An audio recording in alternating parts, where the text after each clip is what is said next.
아이들의 모습에서 그 순수함을 보기 때문인 것입니다. 저희 교회 주일학교 아이들이 총 100명입니다. 유치부 아이들부터 시작해서 유초등부 아이들까지 100명입니다. 대부분의 아이들은 다 저희 교회 성도들의 자녀들입니다. 이 100명의 아이들 정말 우리가 책임을 지고 잘 양육해야 합니다. 이 순수한 아이들이 이 순수한 모습을 가지고 그냥 학생부, 청년부, 장년부 올라와 가지고 또 이들이 결혼해서 아이를 낳고 또 그렇게 아이들을 낳아가지고 키울 수만 있다면 얼마나 좋겠어요, 그죠? 그런데 그게 쉽지가 않습니다. 그래서 오늘 어린이 주일을 맞이해서 오늘 특별한 메시지 전하고자 합니다. 또 우리 찬양대에서 불렀던 이 찬양, 그 어머님이 들려주시던 하나님의 말씀, 그렇게만 듣고 우리가 자랐으면 또 얼마나 좋았을까, 그렇게 또 생각하시는 분들도 있으시죠? 우리의 자녀들은 어머니의 무릎 앞에 앉아가지고 말씀도 전해주고 잘 때 성경도 읽어주고 그렇게 자랐는데도 이게 크면 또 말을 안 들어요. 우리는 그렇게 자라지도 않았는데 다행스럽게 은혜로 예수님을 믿고 이렇게 구원받아서 신앙생활 할 수 있도록 정말 이렇게 하나님의 은혜를 입은 것은 기적 같은 사건입니다. 정말 전혀 예수님 없이 살다가 어느 날 예수 믿고 구원받고 이렇게 믿음 생활하는 것, 정말 기적 같은 하나님의 은혜입니다. 여러분의 그 하나님의 은혜 위에 또 우리의 자녀들이 말씀 안에서 잘 자라서 이곳에서 다니엘과 같은 사람들, 다윗과 같은 사람들, 디모데와 같은 사람들, 바울과 같은 이런 하나님의 굵직굵직한 사람들이 나오기를 소망합니다. 오늘 하나님의 말씀은 잠언 22장 15절 말씀입니다. 잠언 22장 15절 한 구절입니다. 22장 15절 22장 15절 같이 읽겠습니다. 시작. 아이의 마음에는 어리석음이 매여 있거니와 바로잡는 회초리가 그것을 몰아내어 그에서 멀리 떠나게 하리라. 아멘. 기도하겠습니다. 살아계신 아버지 하나님, 오늘 올해 첫 주 어린이 주일을 맞이해서 하나님 앞에서 우리의 자녀들 어떻게 양육하고 가르쳐야 될지, 아버지 하나님, 그 많은 이야기 중에서 한 가지를 말씀하고자 합니다. 성령 하나님께서 감동으로 기록된 이 잠언의 말씀을 통해서 우리 아이들을 어떻게 가르치라고 말씀하고 있는지 듣게 하시고, 또 우리 부모들 잘 실천할 수 있게 하셔서 정말 건전하고 경건한 우리 자녀들로 키울 수 있도록 도와주시옵소서. 예수님의 이름으로 기도드립니다. 아멘. 올해 연휴를 맞이해서 우리 많은 분들이 고향을 찾거나 본가를 찾아서 떠나신 분들이 참 많습니다. 저희 집사람이 맡고 있는 목장에는 한 10명 정도가 모이는데요. 목장의 목원들이 한 10명 정도가 되는데 5분이 다 시골에 가셨습니다. 반이 연휴를 맞이해서 가족을 찾아 또 부모님을 찾아 인사를 하러 이렇게 떠나셨습니다. 그럼에도 불구하고 오늘 이렇게 예배에 오신 여러분들을 환영하고 또 하나님이 축복하시기를 소망합니다. 또 올해 첫 주인 이 어린이 주일에 또 저희 교회를 오래간만에 또 이렇게 방문하신 분들이 계십니다. 아마도 또 부모님을 찾아 이렇게 주말에 왔기에 가능하다고 생각을 합니다. 우리 홍미연 자매, 홍미정 자매님 동생이신 홍미영 자매, 우리 가족이 왔습니다. 환영하고요. 복된 시간 되시기를 바라겠고, 또 올해 이 어린이날, 어린이 주일에 우리 김정구 형제님 가정이 또 이렇게 오래간만에 오셨습니다. 아유, 따님이 저렇게 커가지고 이제는 청년이 되신 것 같습니다. 예. 너무 이렇게 뵈니까 오늘 깜짝 놀랐어요. 이렇게 교회를 방문해 주셔서 너무 감사하고, 오늘 이후로 계속해서 만날 수 있기를 소망합니다. 네. 또 저희 교회를 방문하신 분들 또 하나님이 축복하시기를 바라겠고요. 또 우리 목동교회 잠시 한 2달 다니다가 친정이 이곳에 있어서 또 이렇게 온 우리 나지연 자매하고 어머님 이렇게 왔습니다. 또 환영합니다. 하나님께서 복된 예배 될 수 있도록 인도하시기를 소망합니다. 오늘은 자녀의 어리석음이라고 하는 주제로 말씀 나누도록 하겠습니다. 좀 밝고 그리고 좀 이렇게 기대가 있는 제목이면 참 좋겠는데 오늘 제목은 자녀의 어리석음. 좀 기분이 좀 그렇습니다. 그렇죠? 그렇지만 이 문제는 우리가 반드시 자녀 교육에 있어서 해결해야 될 부분이라는 생각이 들어서 오늘 잠언에서 여러 군데에서 이야기해 주는 이 말씀을 종합해 가지고 자녀의 어리석음 어떻게 우리가 몰아낼 수 있는지 그리고 어떻게 이 자녀를 잘 양육할 수 있는지에 대해서 오늘 말씀하고자 합니다. 그동안은 이 어린이 주일이나 특별히 이렇게 5월에 있는 이 특별한 세대들을 향해서 말씀을 전하는 것을 총론적으로 이렇게 전체적인 측면에서 이야기를 했다면 이제는 좀 강론으로 들어가서 구체적으로 우리가 어떻게 자녀를 양육하면 좋을지에 대해서 많은 내용보다도 한 가지에 집중하고자 합니다.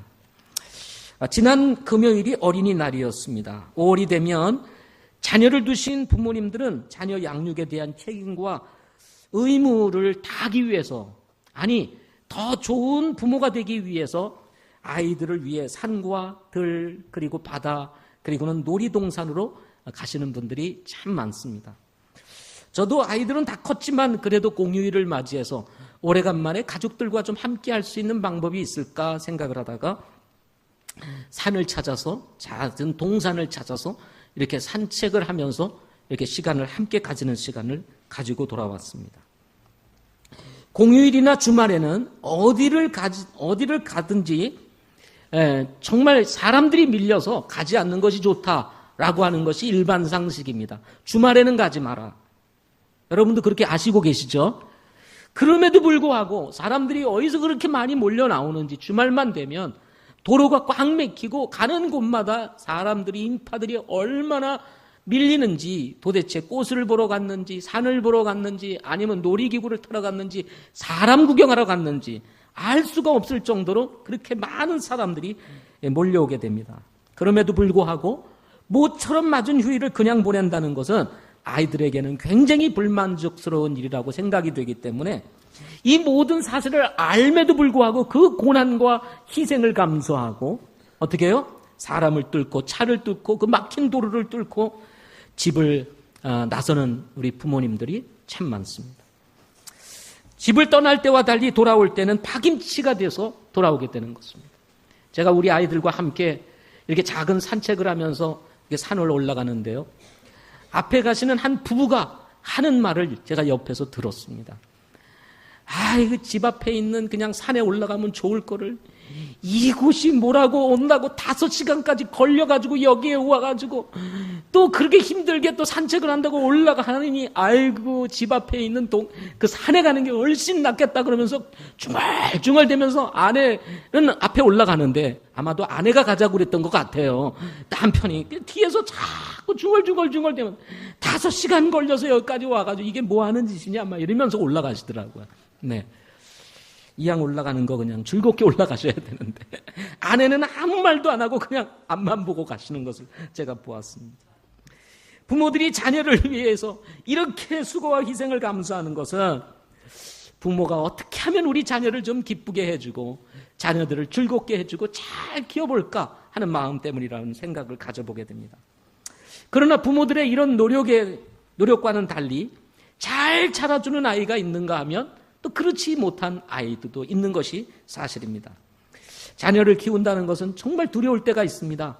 아무리 잘 해줘도 이 아이가 어떻게 될는지 우리가 알 수가 없기 때문에 그렇습니다. 주변에 있는 아이들을 보게 되면은 잘 자란 아이가 있는가 하면 부모님이 그렇게 관심을 기울여주고 사랑했음에도 불구하고 어긋난 길을 감으로 인해서 부모에게 참 힘들고 어려운 이런 자녀들을 가끔 보기 때문에 그렇습니다. 혹시나 내 아이가 저렇게 되지는 않을까 하는 두려움, 이런 것들이 우리에게 있는 것입니다. 신방을 해보면 성도들도 다 자녀들의 교육, 그 교육에 대한 어려움, 그리고 내지는 그 아이들에게 힘을 다 쏟아가면서 어떻게든지 아이들을 잘 길러보겠다고 이렇게 힘을 쏟고 있는 부모들을 보게 되는 것입니다. 공부, 그리고 성적, 그리고 대학, 그리고 성공이라고 하는 것이 마치 이 사회에 공식화되어진 것 같이 아이들을 그렇게 지금 이 현장에서 살아가고 있습니다. 공부, 성적, 대학, 성공. 이런 정형화된 한국 사회에서 공부를 안 할 수는 없습니다. 이 사회가 그것을 요구하고 있기 때문에 그렇습니다. 그러나 한편으로는 이런 생각을 해봅니다. 우리 부모 세대 여러분들은 어떻게 공부하셨나요? 여러분의 성적은 어떠하셨나요? 라고 물어본다면 참 대답하기 곤란하실 겁니다. 그렇지만 우리가 공부를 제대로 못했다 할지라도 지금 뭔가를 하면서 다 살아가고 있잖아요. 그래요, 안 그래요? 뭔가를 하고 다 살아가고 있습니다. 그런데 우리 부모님들 마음속에 그 뭔가 내재되어 있는 한 가지 열등감이 있습니다. 그것은 뭐냐면 내가 좀 더 공부를 했다면 지금보다는 더 나았을 텐데 라고 하는 이런 마음의 깊은 뭔가가 자리를 잡고 있는 거예요. 그러다 보니까 내 자녀들만은 내 부모와 같이 이런 아쉬움을 남기지는 않아야 되겠다라고 생각을 해서 어떻게든지 우리 아이들에게 공부를 좀 더 잘 가르치고 이 아이들이 좋은 대학에 들어가서 정말 좋은 회사의 직장에 취직하고 그리고 좀 더 나은 인생을 좀 살 수 있도록 도와야 되겠다라고 하는 것이 우리 부모들의 생각일 수 있는 것입니다. 그러나 자칫 부모가 하지 못한 공부, 자녀로 하여금 하게 함으로써 보상을 받으려고 하는 이런 보상 심리로 인해서 우리 아이들을 가르치고 있다면 이것은 매우 위험한 일인 것입니다. 정말 자녀들 자체를 놓고 이 아이들을 어떻게 하면 잘 키워서 정말 이 사회 가운데에서 건전하게 그러면서도 경건한 그리스도인으로 살아가게 할 수 있을까라고 하는 정말 기도의 마음을 가지고 부모가 가르친다면 몰라도 부모가 하지 못한 것 자녀로 하여금 이루게 하려고 하는 이런 보상 심리에 의해서 자녀 교육을 한다면 이것은 매우 위험한 것입니다.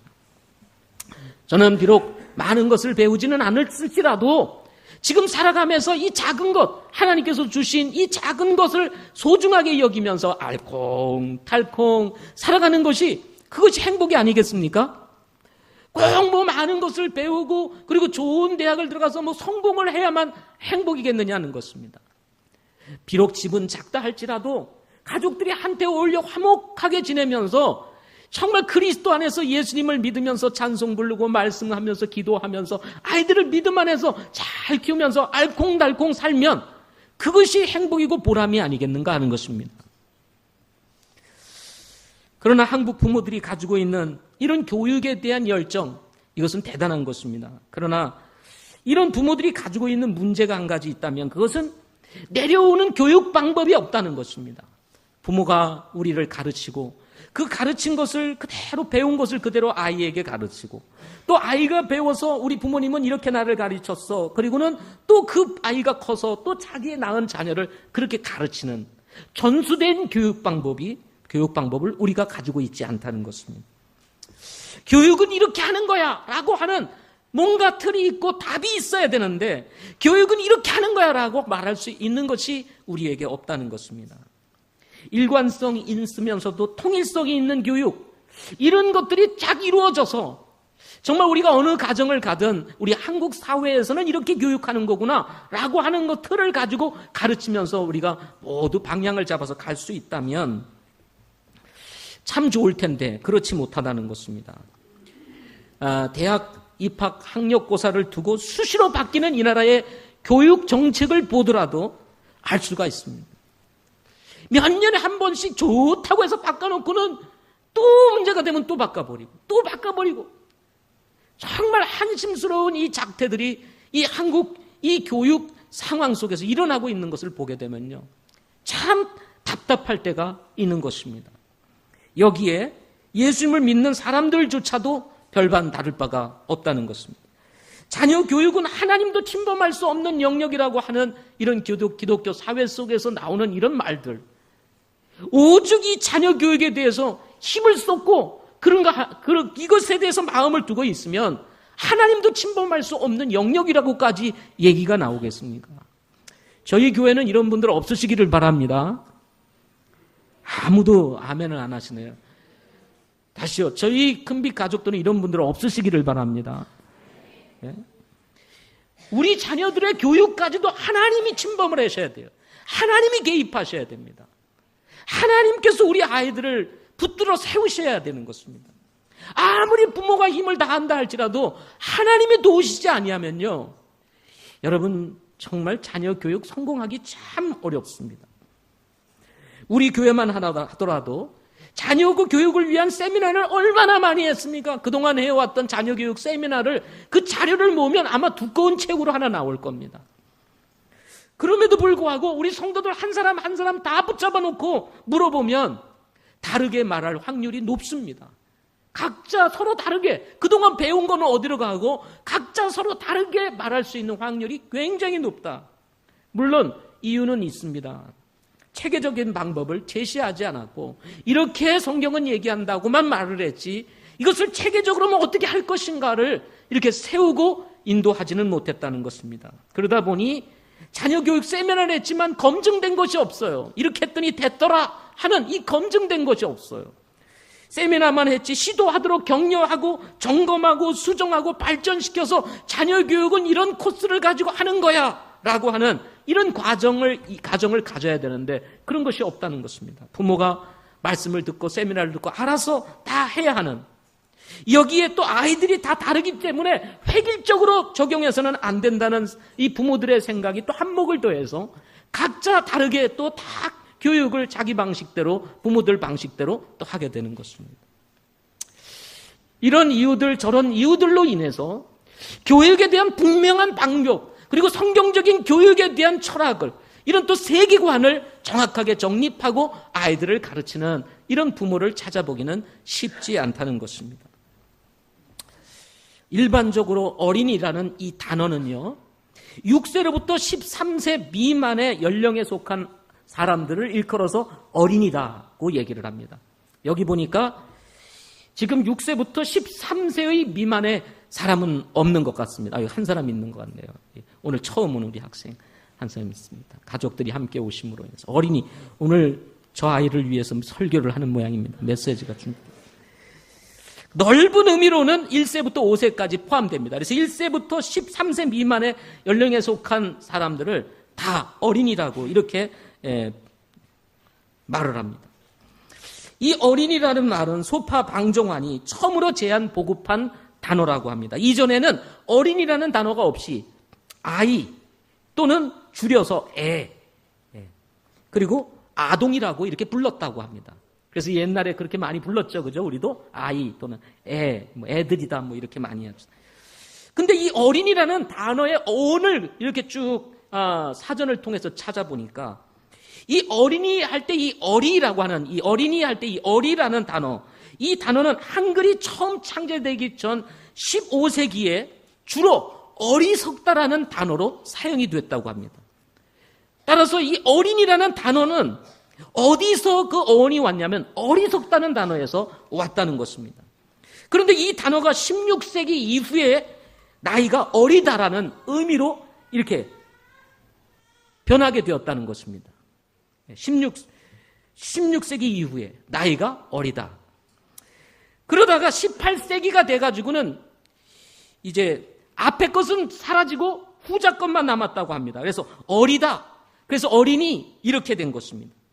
1632년 인조 10년에 신식이라는 사람이 우리 한국 사회의 관혼상제에 관한 여러 가지 것들을, 이 사회 속에서 일어나는 이런 법들을 한글로 풀이한 책인 가래 언해라고 하는 책에서 어린이라는 단어가 사용이 되어졌고요. 선조 12년 1579년에서 효정 7년 1656년경에 간행된 정철의 훈민가 16수를 비롯한 교훈적인 글을 한글로 풀이한 경민편 언해라고 하는 이 책에 어린이라는 형태의 단어가 생겨났다고 합니다. 그렇지만 책에서는 이것이 기록되어 있지만 사용이 되지 않다가 방종환 선생이 젊은 사람을 젊은이라고 부르듯이 어린 사람도 어린이라고 불러야 한다고 주장하며 어린이라는 단어를 사용하게 되어서 오늘날 이렇게 어린이날이라고 하는 이런 날도 생겨나게 된 것입니다. 이 어린이가 가지고 있는 어원에서 이 어리석다는 말에서 이 어린이라는 단어가 온 것처럼 잠언 22장 15절 오늘 본문 말씀에 보면은 아이의 마음에는 어리석음이 매여 있다라고 이렇게 본문에 말씀하고 있습니다. 아이를 보면 맑고 깨끗하고 순진하고 착하고 거짓이 없어 보이고 너무 순해 보이는 이 아이들이지만 그럼에도 불구하고 그 뒤에는 어리석음으로 꽉 매여 있다, 이런 얘기인 것입니다. 이 어리석음, 왜 아이가 어리석다고 그랬을까 생각해 보면 아마도 아이들은 옳고 그름을 분별하지 못하고 자기가 좋다고 생각하는 것이라면 그냥 쫓아가는, 그게 옳은지 좋은지 나쁜지 이런 것도 모르고 그냥 자기가 좋으면 그냥 따라가는, 취하는 이런 분별력을 가지지 못하기 때문이라고 생각을 합니다. 뿐만 아니라 이 어린이는 자기가 하고 싶은 대로 하는 고집이 있어요. 자기가 하고 싶은 대로 하는 뭐가 있어요? 고집이 있습니다. 이런 고집. 이런 고집이 아마도 어리석음으로 표현된 것이다, 이렇게 보는 것입니다. 특별히 1세부터 13세는요, 객관적 논리적 사고가 가능한 나이로 발전하면서 이 사고가 발달을 하게 되고 정서적인 사회성 그리고 또는 신체의 발달이 이루어지는 시기가 가장 활발하게 이루어지는 시기가 1세부터 13세. 그래서 특별히 이 정서적인 이 두뇌에 있어서는 12세가 되기까지 우리가 어른들이 되어서 살아갈 수 있는 모든 이 지능이 다 발달을 하게 된다고 합니다. 이때. 따라서 이 어린이 시절에 무엇을 배우고 그리고 무엇을 이 마음에 가지고 있느냐, 생각에 가지고 있느냐에 따라서 그 아이의 미래가 결정이 된다고 다들 아동학자들이 얘기를 하고 있습니다. 따라서 어린 시기를 어떻게 보내느냐, 그리고 어떻게 자라가느냐, 이것은 우리의 자녀들에게 있어서 아주 중요한 문제다 하는 것입니다. 이 시기를 지난 후 찾아오는 인생의 가장 불완전한 시기, 사춘기를 어떻게 지나느냐와 함께 한 사람의 미래를 결정하는 데 있어서는 아주 중요한 시기이기 때문에 그렇습니다. 잠언 22장 6절, 오늘 본문의 바로 위의 구절에 잠언 22장 6절 유명한 구절이 거기 기록되어 있습니다. 아이가 마땅히 가야 할 길로 아이를 훈련시키라. 그리하면 그가 늙어서도 그 길을 떠나지 아니하리라 하고 말씀을 했습니다. 마땅히 가야 할 길로 아이를 훈련시키라. 이 말은 아이들이 가만히 두면 마땅히 가야 할 길로 간다는 겁니까? 안 간다는 겁니까? 안 간다는 것입니다. 따라서 마땅히 가야 할 길로 아이를 훈련시키지 아니하면 나이가 들어서도 엉뚱한 길을 간다는 것입니다. 그런데 어린 시절에 이 아이가 가야 할 길로 훈련을 시켜놓으면 이 아이가 늙어서도 계속해서 그 길을 떠나지 아니하게 된다 하고 말씀하고 있는 것입니다. 우리나라 속담에도 말하기를 3살 버릇 80까지 간다. 3살에 어떤 버릇을 들이느냐에 따라서 그게 이제 나이 들어서까지 간다는 것입니다. 어리석음이 매여있는 아주 중요한 시기, 어떻게 하면 어리석음을 몰아내고 경건하고 건전한 아이로 우리 자녀들을 키울 수 있을까요? 저는 오늘 본문을 통해서 한 가지만 딱 얘기하고자 하는데요, 이것을 풀어서 좀 더 이해하기 쉽게 3가지로 얘기하고자 합니다. 첫째는 어리석음이 매여있다는 인식이 부모에게 있어야 된다는 거예요. 자녀에게는 어리석음이라고 하는 것이 그냥 속에 꽉 차 있구나 라고 하는 인식이 있어야 된다는 인식. 부모가 바라보는 아이는요, 너무 사랑스러운 존재입니다. 눈동자 한번 보세요. 아이가 태어났을 때 그 눈동자만 보세요. 티 하나 없고 깨끗하고 맑은 그 눈동자를 보다 보면요, 경이롭기도 합니다. 어떻게 이렇게 깨끗할까? 그리고 여러분의 눈을 한번 거울을 통해서 한번 보세요. 뭐가 이렇게 낀 게 많은지. 예? 피부는 또 어떻습니까? 아이들은요, 화장품 하나 안 발라도 그렇게 윤이 나고 그렇게 보드랍고 부드러운데 여러분의 피부는 어떻습니까? 점점 사가가고 있지 않습니까? 예, 사가고 있죠. 그러다 보니까 뭔가를 이렇게 이러다 보니 아이를 바라보는 부모가 아이에게서 무엇인가를 배우게 됩니다. 나도 이렇게 아이처럼 순수하게 살아야 되겠다 하고 생각을 하게 되는 것입니다. 두려운 거예요. 어떤 때는 아이를 보는 게 두려운 거예요. 왜? 닳고 다른 내 모습, 더럽고 추하게 살아가는 내 모습을 가지고 아이를 바라보려니 두려운 거예요. 아이의 그 정말 경이로운 모습 앞에서, 그 깨끗한 모습에 이 부모의 더러운 모습, 닳고 다른 모습을 보니 두려운 거예요, 어떤 때는. 그래서 나도 이렇게 아이처럼 순수하게 살아야 되겠다 하는 생각을 가지게 만들어 주는 것입니다. 이러다 보면 자칫 한쪽으로 치우쳐서 자녀를 보게 되는 잘못을 범할 가능성이 높습니다. 어떤 것일까요? 내 아이만은 괜찮을까? 이런 아이가 잘못되겠어? 내 아이만은 절대로 망가지지 않을 거야. 내 아이만은 지금 바깥에서 방황하고 있는 저 청소년들 같이 아니하고 곧바르게 자랄 거야. 라고 하는 이 부모가 가지는 환상이 들어오게 되는 것입니다. 세상 아이들이 다 변할지라도 내 아이만은 절대 그렇지 않을 거야. 라고 하는 환상. 이런 환상이 어느 날 깨지는 순간 자녀에 대한 좌절, 절망, 내가 정말 이 아이를 위해서 했던 것이 무엇이던가 라고 하는 이런 절망감이 밀려오게 되는 것입니다. 그러나 성경은요, 이런 환상이 있기 전에 이미 우리 부모들을 향해, 우리 그리스도 안에 있는 부모들을 향해서 뭐라고 경고했습니까? 우리의 자녀들의 마음에는 어리석음이 매여 있다라고 말씀하고 있는 것입니다. 그러면 어떻게 될까요? 이 어리석은 아이들 이렇게만 봐야만 되겠습니까? 부정적으로 보기보다는 잘 키워야 한다는 생각을 가져야 한다는 것입니다. 맑고 순수하고 깨끗하고 진실해 보이는 아이의 저편에 어리석음이 있으니 이 어리석음을 지혜롭게 몰아내고 내 아이가 자녀다운 자녀, 그리고 믿음직한 자녀가 되도록 가르쳐야 되겠다고 하는 이 부모의 깊은 인식이 필요하다는 것입니다. 아이가 마땅히 가야 할 길로 아이를 훈련시키라고 하셨던 이 하나님의 말씀처럼 비록 순수하고 깨끗하지만 그 아이 속에 있는 이 어리석음을 몰아내면서 이 아이가 바른 길로 갈 수 있도록 가르치고 훈련하는 몫은 바로 우리 부모의 몫이라는 것입니다. 아이는요, 고집이 아주 셉니다. 그래서 어리석음이라는 것의 가장 핵심은 뭐냐면 자기 뜻대로 하고 싶어 하는 것입니다. 인간이 죄를 범했을 때 그 죄가 뭐예요? 하나님의 뜻이 아니라 내 뜻대로 하고 싶은 것이었습니다. 하나님의 말씀 안에 머무는 것이 아니라 그 말씀을 넘어서 내가 하고 싶은 대로 하고 싶었던 것이 바로 죄를 범하게 되는 근본적인 이유인 것입니다. 죄를 가지고 태어나는 우리 아이들의 마음 속에는요, 그 경이로움과 그 신비함 속에 바로 자기 뜻대로 살고 싶은 아주 그 고집이 그대로 남아있는 거예요. 그런가 하면 아이들은요, 비록 어리지만 아무것도 모르는 것 같지만 어떻게 하면 부모를 움직일 수 있는지를 아주 잘 알고 있습니다. 이미 몇 년 되지 않아서 터득합니다.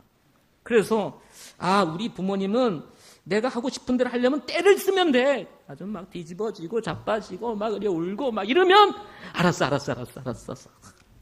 이거를요 아주 기가 막히게 잘 알고 있습니다. 우리 아이들이요 지능이 보통이 아닙니다. 지능이 보통이 아닙니다. 그래서 어떻게 하면 부모를 움직일 수 있는지 벌써 알아요. 또 어떤 아이들은요, 부모가 뭐라고 딱 하면요, 말 안 하고 탁 삐친 것처럼 저 방구석에 가가지고 탁 구석에 앉아 있어 보세요. 그러면 아이고 우리 아이 기죽어서 안 되겠구나. 알았다. 이렇게 해서 또 아이를 기살려주겠다고 원하는 대로 탁. 이런 습관이 아이들에게 몸에 배게 되면요, 이것이 커서도 청소년기를 지나면서 청년기를 지나면서 그리고 어른이 되어서도 여전히 그러한 태도를 지니고 살아가게 되는 것입니다. 이런 사람이 결혼하면요, 그 결혼하는 사람이 남편이라면 아내는 죽는 거고, 그 결혼하는 사람이 아내라면 남편이 죽는 거예요. 남편이 죽는 겁니다. 아니 조금만 하다 그러면 막 떼를 쓰고 앙앙거리고 난리를 치면 남편이 어떻게 살겠어요? 또 남편이 객기를 부리고 자꾸 그러면 아내가 어떻게 살겠어요? 이게 실제로 제가 이렇게 하는 얘기지만 실제로 우리의 현실 가운데 나타나는 얘기들입니다. 우리는 가끔 길에서나 식당, 아니 교회에서 불쌍사나운 아이들의 모습을 볼 때가 있습니다. 막 울고 땡깡을 부리고 막 난리를 치는데 그것을 보면서 난감해하며 쩔쩔매는 부모들, 그리고 그냥 내버려 두는 부모님들, 이런 부모님들을 보면서 인내의 한계를 느낄 때가 여러분 있지 않으세요? 그런데도 불구하고 그냥 두는 거예요. 그냥 아이들이 식당에 가면 막 뛰어들고 다니고 그냥 난리를 쳐도 그냥 둡니다. 이것은 어리석음이 매여 있다는 이 사실을 부모가 인식하지 못하기 때문에 이미 뭐예요? 아이들이 원하는 대로 그냥 내버려 두고 있기 때문에 이런 일들이 벌어지는 것입니다. 이런 아이들이 커서 사회에 나가면 어떻게 되겠어요? 문제가 심각해지는 것입니다. 따라서 우리 자녀들을 정말 바르게, 경건하게, 건전하게 잘 키우기 위해서는 아이들의 마음속에는 어리석음이 배어 있다는 부모의 인식이 먼저 있어야 된다는 거예요. 두 번째로는 징계를 할 수 있는 부모가 되어야 한다 하는 것입니다. 징계는 사랑의 또 다른 표현입니다. 사랑은 아이가 원하는 대로 해주는 것이 아닙니다. 때로 아이가 잘못했을 때 적절한 대안을 가지고 있어야 합니다.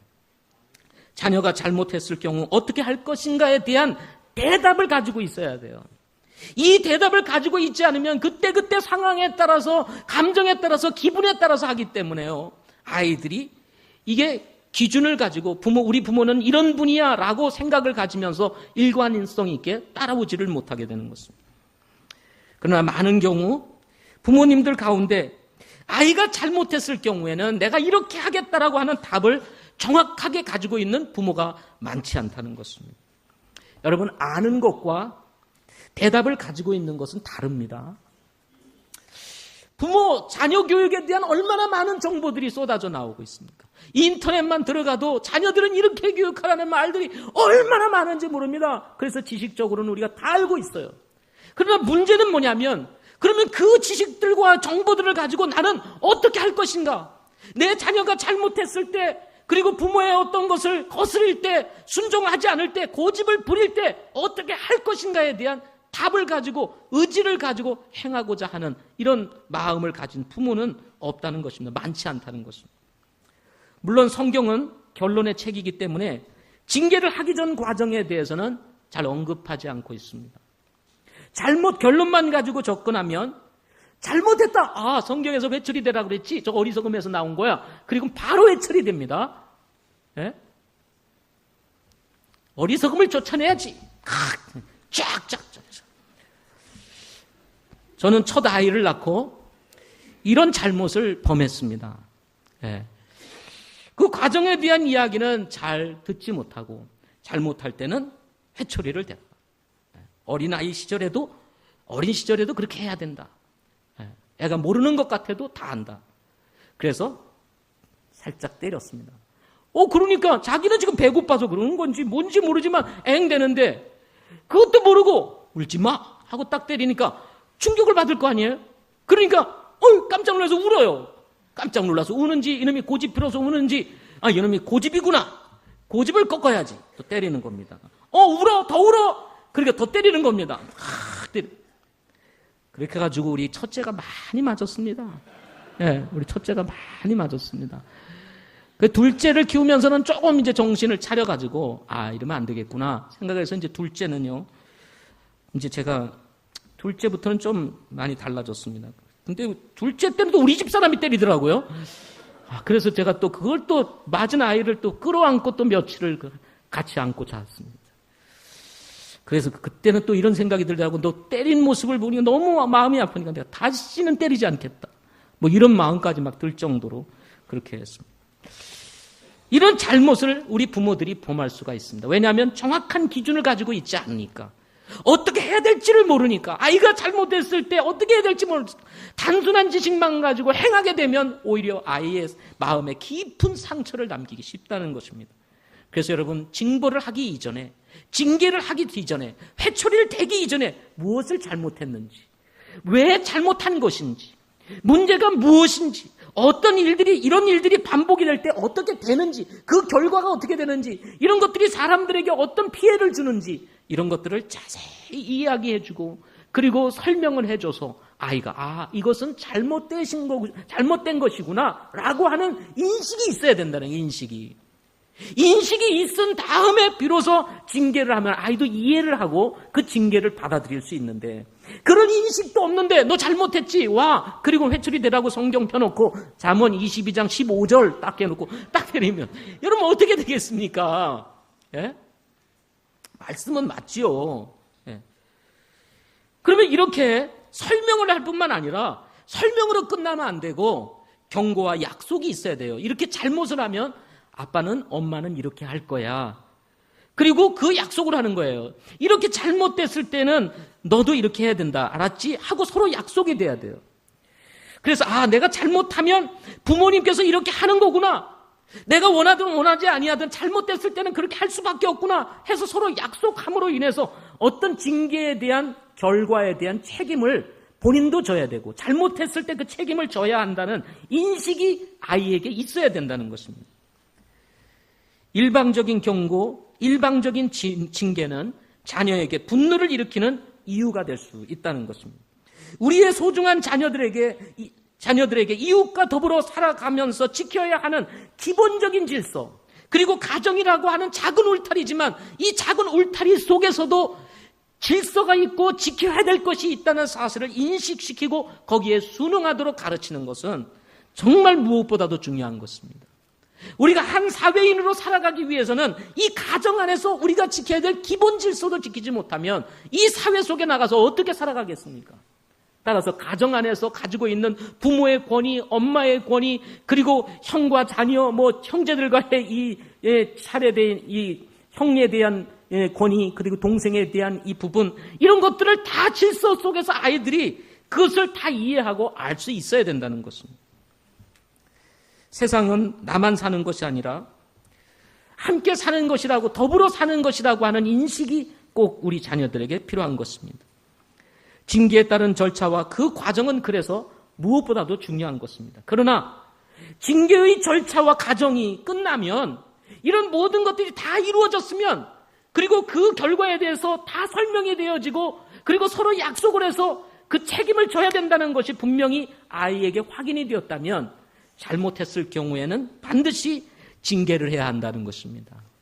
징계를 해야 됩니다. 여러분, 징계는 장난이 아닙니다. 여러분 동의하시죠? 징계는 장난이 아니에요. 징계를 할 때는 장난삼아 하면 안 돼요. 너 엄마가 얘기했지? 일로 와. 그리고는 때리는 신용만 하는 거야. 하나, 둘, 셋, 넷. 다시는 그러지 마라. 그러면요, 아이는 징계를 이렇게 하는 거구나. 그러니까 뭐예요? 아프지도 않죠. 아무도 안 하죠. 그러니까 어떻게 됩니까? 신나는 거예요. 또 엄마는 일로 와. 그런데 아빠 괜찮아 하고 끌어안습니다. 그러면 아빠 잘못할 때마다 아빠 하고 피난처가 생겨요. 그러면 또 통하지를 않습니다. 이런 문제들이 우리 가정 안에서 일어나게 되면 그것이 아이를 사랑하는 것이 아니라 결국 아이를 망치게 되는 원인이 된다는 사실을 기억하셔야 됩니다. 아이가 징계를 장난으로 이해하는 순간 부모의 권위를 잃어버리게 되고 가정은 무질서해지게 되는 것입니다. 징계를 받는 아이가 다시는 이런 잘못을 해서는 안 된다는 생각을 가지게 하는 것이 뭐예요? 징계인 것입니다. 다시는 이런 잘못을 해서는 안 되는구나. 이것이 징계예요. 그런데 맞아봐도 별거 없고 회초리 들어봐도 소용없어요. 그럼 무슨 징계에 대한 의미가 있겠어요? 그래서 회초리는요, 매소음이 있어야 돼요. 그래서 회초리는 매소음이 있어야 됩니다. 아빠가 회초리를 들었다, 엄마가 회초리 들었다 그러면 무서운 마음, 내가 맞는구나, 저 아픔을 견뎌야 되는구나 하는 이런 두려움이 있어야 되는 거예요. 근데 회초리 들어봐도 들어봐, 때려 이래봐요. 그럼 뭐가 되겠습니까?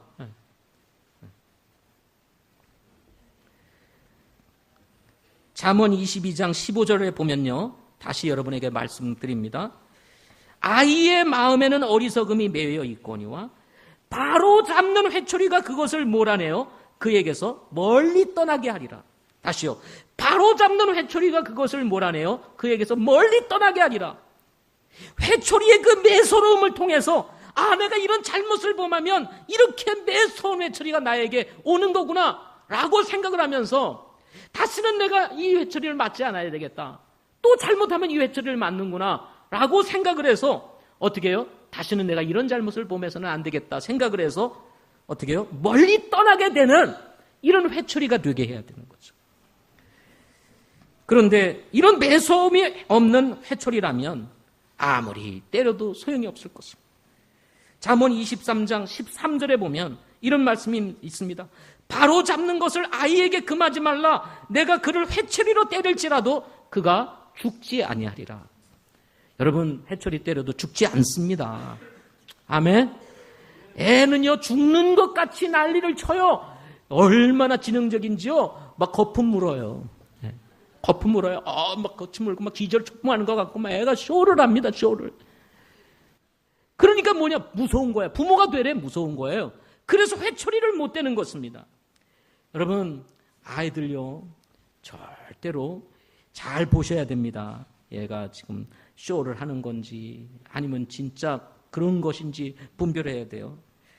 물론 진짜 그런 아이가 있습니다. 그런 아이들이 있어요. 근데 요거 쇼구나 그러고 막 때리면 안 돼요. 큰일 납니다. 진짜 그런데 막 쇼구나 이렇게 하면 안 돼요. 그러나 쇼인 경우가 있어요.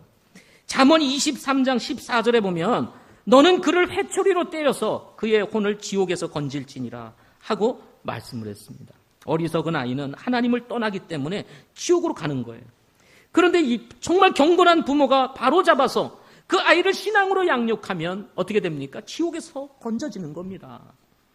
잠언 29장 15절에 보면 회초리와 꾸짖음은 지혜를 주거니와 제멋대로 버려둔 자식은 자기 어머니에게 수치를 가져오느니라 그랬어요. 회초리를 꾸짖음을 통해서 아이를 양육하면 지혜를 주는데 제멋대로 내버려 두는 거예요. 아이가 하는 대로 그냥 내버려 두는 거예요. 그러면 처음에는 좋죠. 좋은 것 같이 보이죠. 어떻게 됩니까? 나중에는 어머니의 수치를 가져온다 이렇게 말씀을 했습니다. 제멋대로 하는 아이는요, 절대로 커서도 제멋대로 한다는 것을 잊지 말아야 됩니다. 이렇게 부모는 징계를 할 수 있어야 됩니다. 이것은 자녀를 사랑하는 부모의 증거인 것입니다. 잠언 13장 24절에 보면 회초리를 아끼는 자는 자기 아들을 미워하거니와 그를 사랑하는 자는 어릴 때에 그를 징계하느니라 라고 말씀을 했어요. 회초리 부러지면 어떡하나? 아껴요? 여러분 괜찮아요. 부러져도 또 가져오면 됩니다. 그죠? 예. 근데 아끼는 거예요. 에이, 때리지 말고 그냥 넘어가자. 에이, 뭐 때려도 소용없는데. 그러면요, 어떻게 됩니까? 결국은 그게 미움이 되는 거예요. 그를 사랑하는 자는 어릴 때 그를 징계한다 그랬습니다. 자녀의 어리석음은 이렇게 징계를 통해서 몰아낼 수가 있는 것입니다. 따라서 일관성 있게 부모와 자녀 간의 약속에 의해서 일관성 있게 잘못했을 때 회초리를 댈 때는 되면 결코 아이는요 바로 바른 길을 가게 되고 그리고 부모의 뜻을 쫓아서 따라오게 되는 아주 신실한 자녀, 믿음직한 자녀로 자랄 수 있다는 것입니다. 따라서 좋은 부모가 되고 믿음직한 자녀로 키우기 위해서는 징계할 수 있는 부모들이 되실 수 있기를 바랍니다. 오늘날 사회학자들이나 이 아동학자들은 자녀들에게 매를 대지 말아라. 그리고 아이들이 하고 싶은 대로 해줘라. 아이들이 원하는 대로 해줘라. 이렇게 가르칩니다. 기독교의 아동에 대한 이 하는 분들도 상담가들도 하나같이 그런 얘기를 합니다. 성경에서 말하는 것을 무시하고 이 세상의 어떤 것을 가지고 들어와서 지금 교회에서 이 자녀 교육 강사들이 얘기를 하고 있습니다. 여러분 속지 말아야 됩니다. 아멘. 잘못했을 때는 징계를 하라고 성경은 말씀하고 있는 것입니다. 징계가 없으면 아이들은 바뀌지 않는 것입니다. 세 번째로는 징계보다 더 중요한 것은 후속 조치다 하는 것입니다. 징계를 한 다음에 사랑으로 아이를 잘 감싸주는 것이 필요하다는 거예요. 징계 끝! 다음부터 그러지 마! 그리고 그냥 보내는 게 아니라 그 아픈 아이, 여러분 징계는 항상 상처를 남기게 돼 있어요. 회초리를 때렸습니다. 어떻게 됩니까? 상처가 남습니다. 그런데 그 상처는 몸에만 남는 게 아니에요. 회초리 자국으로만 남는 게 아니라 마음에도 남습니다. 마음에도 남아요. 못을 박으면 못을 빼더라도 자국이 남는 것 같이 자국이 남게 돼 있어요. 저도요, 지금 제가 이게 나이가 들어서 이제 아버지가 되고 곧 이제 저도 손자, 손녀를 볼 나이가 이제 가까워지고 있는데 아직은 아닙니다. 뭐 우리 딸이 뭐 누구 사귀나 이렇게 오해하지 마세요. 사귀는 사람 없습니다. 예. 근데 그럴 나이가 이제 다가왔다는 거예요. 그렇지만 제 기억 속에 아직도 남아있는 것은 우리 부모님이 저를 때렸을 때 그 상황은 아직도 기억하고 있습니다. 예. 제가 가끔 얘기를 합니다만 옛날에 제 어린 시절에요. 기밀 레슬링이 아주 유명했던 때였습니다. 천기덕 뭐 이런 사람들. 예. 기억나시죠? 우리 어르신들. 그죠? 근데 그때는 집집마다 TV가 없었던 시기였습니다. 그래가지고 만화방에 가가지고 돈 주고 TV를 봤어요. 돈 주고. 만화방에 가서. 돈 주고. 그 기밀 레슬링을 한다고 그래가지고 돈을 어떻게 모아가지고 돈을 주고 이제 기밀 레슬링을 보려고 이제 만화방에 갔습니다. 근데 그게 항상 늦게 해요. 늦게, 밤늦게. 뭐 8시, 막 9시. 보고 싶은 마음에 갔다가 왔습니다. 한 10시 정도 돼서 들어온 것 같아요. 그랬더니 어디 갔다 왔냐고, 이렇게 갔다 왔다 그랬더니 늦게 들어오셨다고 우리 아버님이 빗자루로 때리는데요. 그걸 아직도 제가 잊어먹지 않고 기억을 하고 있습니다. 에? 그러면서 내 마음속에 어떤 것이 있냐면, 이것도 이해를 못 해주나, 우리 아버님. 그렇다고 나에게 뭐 TV를 보고 돈을 준 것도 아닌데 다 내가 모아가지고 갔다 온 건데, 막 이런 마음 생각해. 그러면서 그 매 맞은 거는 아직도 기억을 하고 있는 거예요. 아직도. 그게 상처로 남아있는 거죠. 상처로. 그런데 상처도 약이 되는 상처가 있는가 하면 독이 되는 상처가 있습니다. 약이 되는 상처는 자녀의 어리석음을 몰아내므로 믿음직한 자녀, 건강한 자녀, 자녀다운 자녀가 되게 하지만 독이 되는 상처는요, 분노를 키워가지고 왼수 같은 자녀가 되게 만들 가능성이 굉장히 높습니다. 우리 부모들의 이 잘못된 징계가 아이들의 보이지 않는 마음속에 분노를 일으키는 거예요. 이것이 초등학교 시절까지는요, 잠자고 있습니다. 그저 잠자요. 초등학교 시절은 부모의 권위에 다 순종합니다. 그러니까 다, 네. 아무 문제 없는 것처럼 있다가 청소년기기 사춘기를 지나면서 이게 폭발을 하면요, 이제는 그때 걷잡을 수 없이 분노가 나타나게 됩니다. 아무도 못 건드려요. 이북도 못 내려오는 거 아닙니까? 예? 북한도. 예? 중학교 2학년이 무서워가지고 못 내려온다고 그러잖아요. 예? 자칫 우리 아이들의 마음속에 차곡차곡 쌓이는 이 분노의 감정, 초등학교 시절에 보이지 않는다고 해가지고 간과했다가는요, 이게 무서운 결과를 가져올 수 있다는 것입니다.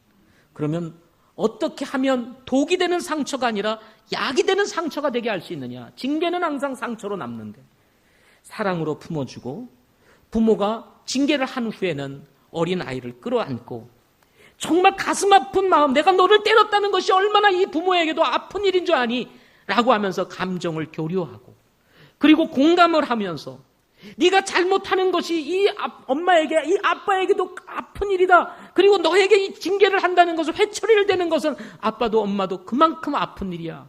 라고 하는 것을 충분히 설명하고 아이에게 사랑을 또 다시 이입해주고, 부모가 너를 얼마나 사랑하고 있는지에 대한 그 감정을 아이에게 불어넣어주면, 비록 아프고 그리고 정말 상처는 있지만 그럼에도 불구하고 부모님이 나를 사랑해서 이렇게 하는 거구나 하고 크면 클수록 그것을 깨달아 알게 되는 것입니다. 그때는 모를 수 있어요. 근데 자라면 자랄수록, 크면 커질수록, 그때 부모님이 나를 이렇게 해서 내가 이렇게 될 수 있었구나 하는 것을 알게 되는 거예요. 어른이 돼 보세요. 그때 부모님의 그 징계가 없었다면 내가 어떻게 됐을까라는 생각을 가지게 되면서 더 큰 부모의 감사, 이 마음이 일어나게 되는 것입니다.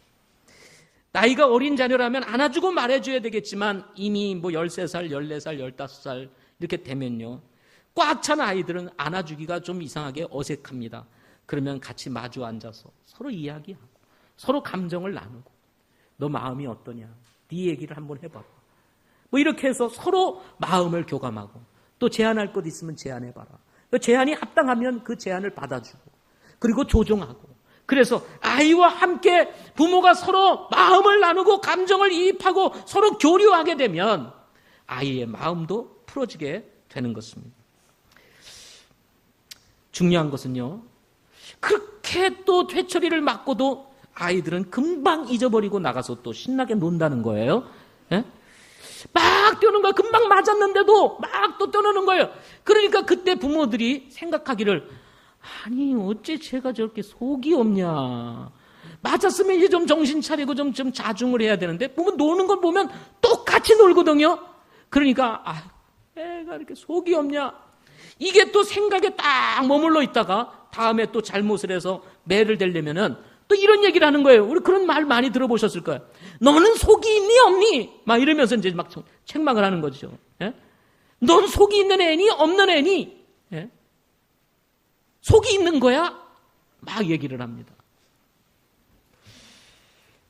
여러분, 속이 없는 것 감사하세요.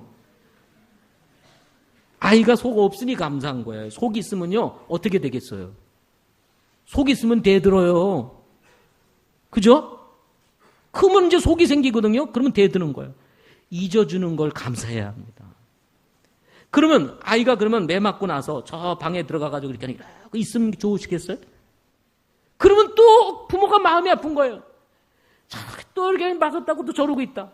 그럼 어쩌라는 거예요? 나가서 마음 놀면은 속이 없다 그러고, 속을 좀 가지고 가서 있으면은 또 자기가 또 슬픈 표정 짓다고 저러고 있다. 기죽었다고 또 그러고. 어쩌라는 거예요? 여러분, 아이는요, 아이인 거예요. 아멘? 아이는 어떻다고요? 아이인 거예요. 속이 없는 것이 아니고 그게 아이의 특징인 것입니다. 이것도 모르고 속이 없는 아이라고 다음에 때릴 때 속 차리라고 한 대 때리고 두 대 때리고 두 대 때리고 네 대 때리고 네 대 때리고 여덟 대 때리고 속 좀 차리라고 막 때리는 거예요. 여러분, 이렇게 됐을 때 아이는 크게 상처를 가지게 되는 것입니다. 물론 아이들은 쉽게 변하지 않습니다. 잘못을 반복하는 것도 사실입니다. 그런데 제가 한 가지 들어오겠습니다. 아이만 잘못을 반복합니까? 우리 어른들도 반복해야 안 해요. 제가 한번 물어보겠습니다. 결혼하신 우리 부모님들, 부부싸움 끝나셨습니까? 부부싸움 끝나셨어요? 지금 부부싸움 안 하시는 분들 손 들어보세요. 어우, 한 분. 저분은 뭐 진짜 주님 닮으신 분이에요. 뭐든지 오케이. 저도 배우고 싶습니다. 근데 아직도 제가 인간이 들 돼가지고 아직도 가끔 부부싸움을 합니다. 예. 그러니까 뭐냐면은 우리가 잘못을 안 하면은 지금 부부싸움도 안 해야죠. 지금도 하지 말아야죠. 근데 우리도 자꾸 보면은 다 뻔한 거 가지고 싸워요. 그죠? 뭐 대단한 거 가지고 싸우면 이해를 해도 돼. 별것도 아닌 거 가지고 막 보면 싸운다고요. 그거를 자녀가 보면서 자녀가 잘못했다고 혼내면요, 말은 못하죠. 부모님이니까. 그러니까 속으로 뭐라 그러겠어요. 속으로 엄마는, 아빠도 그러면서 엄마도 그러면서 속으로는 이런단 말이에요. 그러니까 어떻게 되겠습니까? 이 분노의 감정들이 쌓이게 되는 것입니다.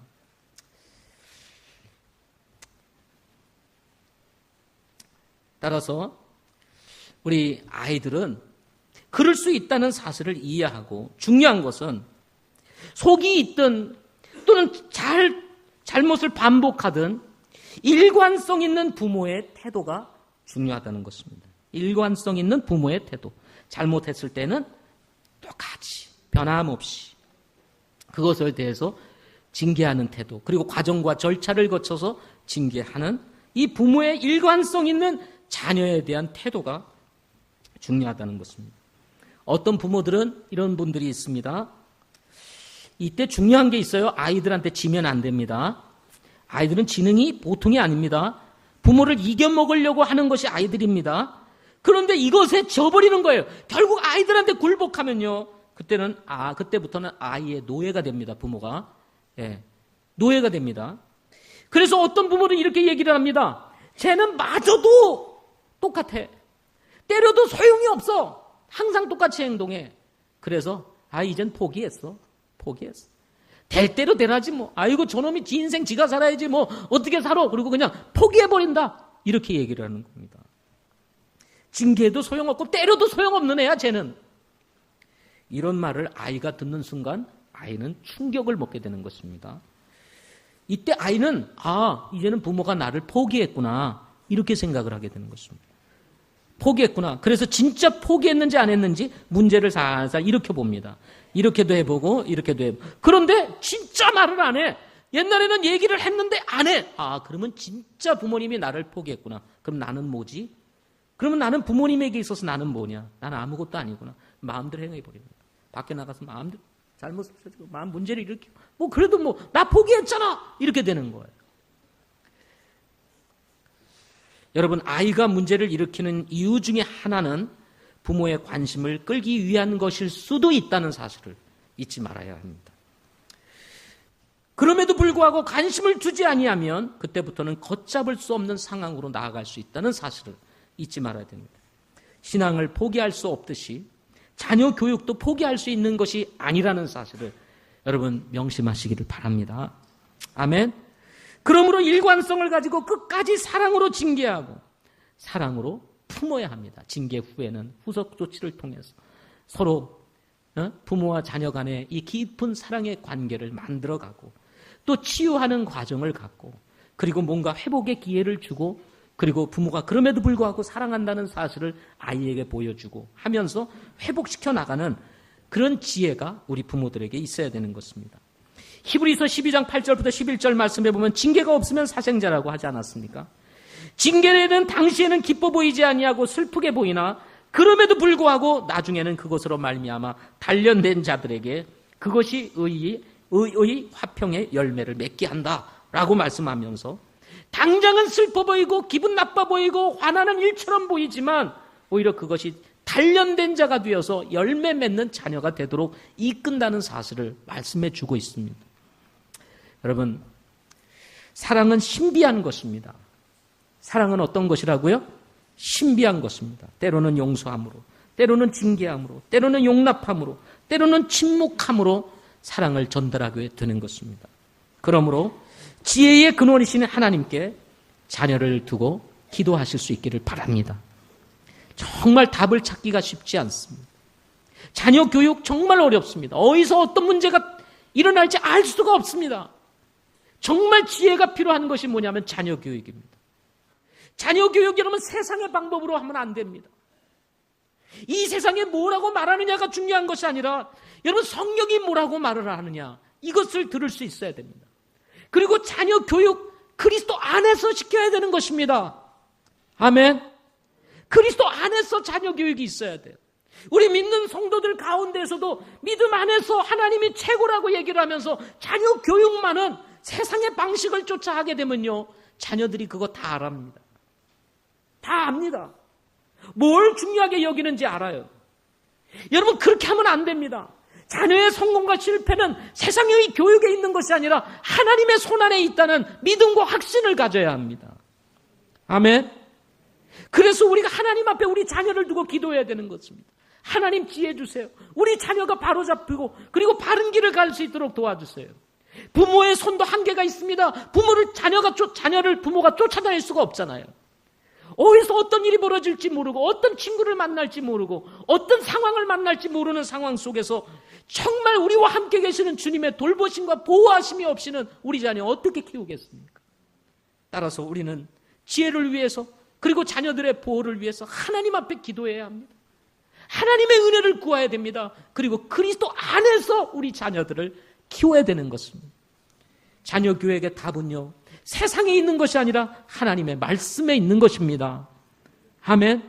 이 말씀을 쫓아서 여러분이 자녀들을 잘 양육하고 그리고 이 말씀을 기초로 해서 한다면 결코 여러분의 아이들 놓치지 않을 것이고 믿음직한 자녀, 믿을 만한 자녀, 자녀다운 자녀로 자라는 것을 보게 될 것입니다.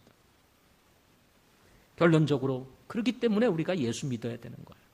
답이 성경에 있고 답이 지혜의 근원이신 하나님께 있기 때문인 것입니다. 아멘. 왜 우리 믿는 성도들이 믿음 안에서 결혼을 하려고 합니까? 우리 형제자매 청년들이 왜 믿음 안에서 결혼해야 돼요? 이 답이 인생의 답이 성경에 있고 그 답이 바로 하나님 안에 있기 때문에 그런 것 아니겠습니까?